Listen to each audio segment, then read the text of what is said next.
ನಮಸ್ಕಾರ. ನಾನು ನಿಮ್ಮ ರಮೇಶ್ ಕಿರ್ಗಲ್ದೂರು ಮಂಡ್ಯ ಮಾತಾಡ್ತಾ ಇದ್ದೀನಿ.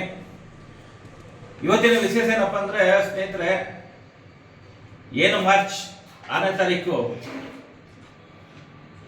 ಆ ದಿನ ಮಂಡ್ಯದ ಅಂಬೇಡ್ಕರ್ ಭವನದಲ್ಲಿ ಒಂದು ವಿಶೇಷವಾದ ಒಂದು ಕಾರ್ಯಕ್ರಮ ಇದೆ. ಅದನ್ನ ಗೌರವಾನ್ವಿತ ಶ್ರೀ ಶ್ರೀ ಶ್ರೀ ಕಾಡು ಸಿದ್ದೇಶ್ವರ ಸ್ವಾಮಿಗಳು ಆ ದಿನ ಬಂದು 10 ಗಂಟೆಗೆ ಆ ಒಂದು ಅಂಬೇಡ್ಕರ್ ಭವನದಲ್ಲಿ ರೈತಾಪಿ ಜನರನ್ನ ಉದ್ದೇಶಿಸಿ ಒಂದು ಕಾರ್ಯಕ್ರಮವನ್ನು ಹಮ್ಮಿಕೊಂಡಿದ್ದಾರೆ. ಆ ಕಾರ್ಯಕ್ರಮದ ಸದುದ್ದೇಶ ಏನಪ್ಪಾ ಅಂದ್ರೆ, ರೈತರು ಕಡಿಮೆ ನೀರನ್ನು ಬಳಸಿ ಸಾವಯವ ಕೃಷಿಯನ್ನ ಹೇಗೆ ಮಾಡಬೇಕು, ಅತಿ ಹೆಚ್ಚಿನ ಹೇಗೆ ಬೆಳೆಯನ್ನ ಬೆಳಿಬಹುದು ಅನ್ನುವಂಥ ವಿಚಾರವನ್ನ ಆ ದಿನ ತಮಗೆ ಅವರ ಕಾರ್ಯಕ್ರಮದ ಮೂಲಕ, ಅಂದ್ರೆ ಅವರ ಮಾತುಗಳ ಮೂಲಕ ತಮಗೆ ಅರಿವು ಮೂಡಿಸಲಿದ್ದಾರೆ.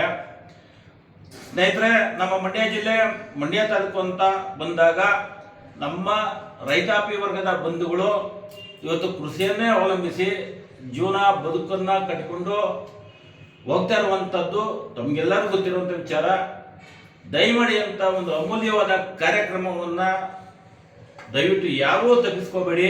ಆ ದಿನ ತಮ್ಗೆ ಏನೇ ಒತ್ತಡ ಕಾರ್ಯ ಕೆಲಸಗಳಿದ್ರು ಕೂಡ ದಯಮಾಡಿ ಆ ದಿನ 10 ಗಂಟೆ ಒಳಗಡೆ ಬಂದು ತಾವು ಆ ಜಾಗದಲ್ಲಿ ತಾವು ಭಾಗಿಯಾಗಬೇಕು.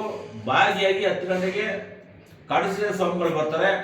ನಂತರ ಕಾರ್ಯಕ್ರಮ ಪ್ರಾರಂಭವಾಗುತ್ತೆ. ಅದರ ಒಳಗಡೆ 8:30ಗೆ ಬೆಳಗಿನ ತಿಂಡಿಯನ್ನ ಅಲ್ಲೇ ಕೂಡ ತಮ್ಗೆಲ್ಲರೂ ಕೂಡ ವ್ಯವಸ್ಥೆ ಮಾಡಲಾಗುತ್ತೆ. ಸಾಲದಕ್ಕೆ ತಾವು ಒಳಗಡೆ ಯಾರು ಕೂಡ ಮೊಬೈಲ್ ಉಪಯೋಗಿಸುವಾಗಿಲ್ಲ.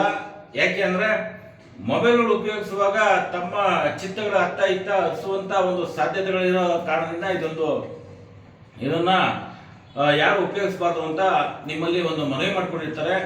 ಹಾಗಾಗಿ ತಾವು ಗಮನವಿಟ್ಟು ಈ ಒಂದು ಕಾರ್ಯಕ್ರಮದ ಆಗುವಗಳು ಏನಿದೆ ಅದೆಲ್ಲವನ್ನು ಗಮನಿಸಿ ತಾವು ಹೇಗೆ ಉಪಯೋಗ ಮಾಡ್ಕೋಬಹುದು ಅನ್ನುವಂಥದ್ದನ್ನ ತಾವು ಇದು ಮಾಡ್ಕೊಳ್ಳಿ.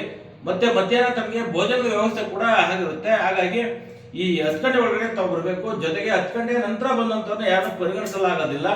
ಮತ್ತೆ ನಮ್ಮ ಈ ಸುದ್ದಿಯಲ್ಲಿ ಆ ಡಿಸ್ಪ್ಲೇ ಮೇಲೆ ಒಂದು 3-4 ನಂಬರ್ಗಳನ್ನ ಹಾಕಿರ್ತೀವಿ. ಆ ನಂಬರ್ಗಳಿಗೆ ತಾವು ಕರೆ ಮಾಡಿ ತಮ್ಮ ಹೆಸರನ್ನ ನೋಂದಾಯಿಸ್ಕೊಳ್ತಕ್ಕದ್ದು.